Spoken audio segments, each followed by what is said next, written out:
तसंच आपले सर्व पदाधिकारी, अध्यक्ष रवी आणि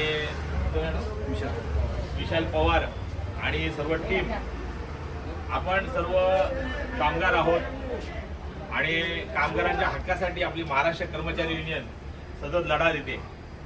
काही दिवसापूर्वीच आपण म्हणजे काही महिन्यापासून आपण एक रवी विषय सांगितला, नाका कामगार विषय. आणि नाका कामगार विषय हा पूर्ण मार्गी लावून आपण त्यांना पूर्ण कायम आस्थापनेवरती, कंपनीच्या आस्थापनेवरती आपण घेऊन नाका कामगार हा विषय संपवलेला आहे. नव्याने आता भरती करायची असेल तर नाका कामगार म्हणून आता होणार नाही, थेट डायरेक्ट हे होणार. आपले जे हक्क आहेत, आपण हक्कासाठी ही संघटना लढते. प्रत्येकाच्या हक्क अडीअडचणी आणि कुणावर जर अन्याय होत असेल तर त्यासाठी आपली महाराष्ट्र कर्मचारी युनियन ही सर्वप्रथम रस्त्यावर उतरेल. आपण पाहता की आपण कधी प्रशासनाबरोबर म्हणजे आपल्या तुमच्या कंपनी व्यवस्थेवर तडजोड केली नाही.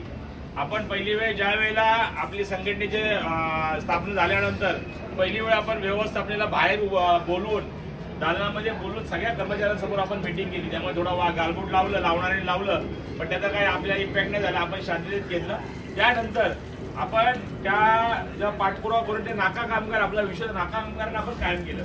याच्या पुढे आपण कंपनी बरोबर, कंपनी व्यवस्थापनावर त्याला विश्वास घेऊन, आपल्या कामगारांना विश्वास घेऊन आपले जे कामगारांचे मुख्य अडचणी असतील त्या सोडवण्यासाठी दोघांनी सहमतीने आपण आपले प्रत्येक वेळेला मी स्वतः उपस्थित राहत नाही, पण आपली टीम आहे, रवी आहे, रवीच्या बरोबरची सगळी टीम आहे. त्यांनी एकत्र बसून कंपनीच्या व्यवस्थापनाला मी सांगितलेलं आहे. रवी आमचा अध्यक्ष आहे आणि त्याची टीम, जे मुख्य लोक आहेत त्यांची व्यवस्था, तुमची ओळख वगैरे सगळी करून दिलेली आहे. तर आपण सगळ्यांनी मिळून एकत्र बसून समंजस तोडगा काढा की आंदोलनात्मक भूमिका घेण्याच्या अगोदर कंपनीवर चर्चा करा. कारण की आपल्यावरती नवी मुंबई शहराची स्वच्छता अवलंबून आहे.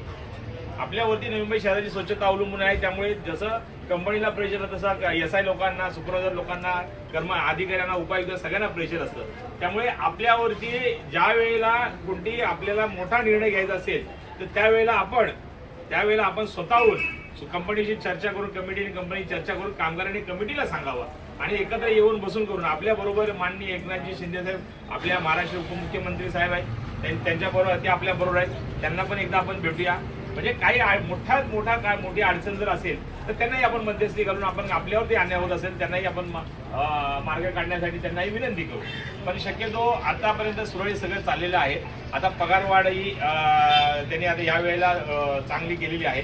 पण तरी पण कोणत्या छोट्या मोठ्या काही समस्या असतील तर ते तुम्ही रवीला सांगा, आपल्या कमिटीच्या ग्रुपवर टाका आणि आमच्या मंगेशजी गायकवाड आहेत सचिव, पण आपण सगळ्यांनी मिळून आपण सोडवण्याचा प्रयत्न करू.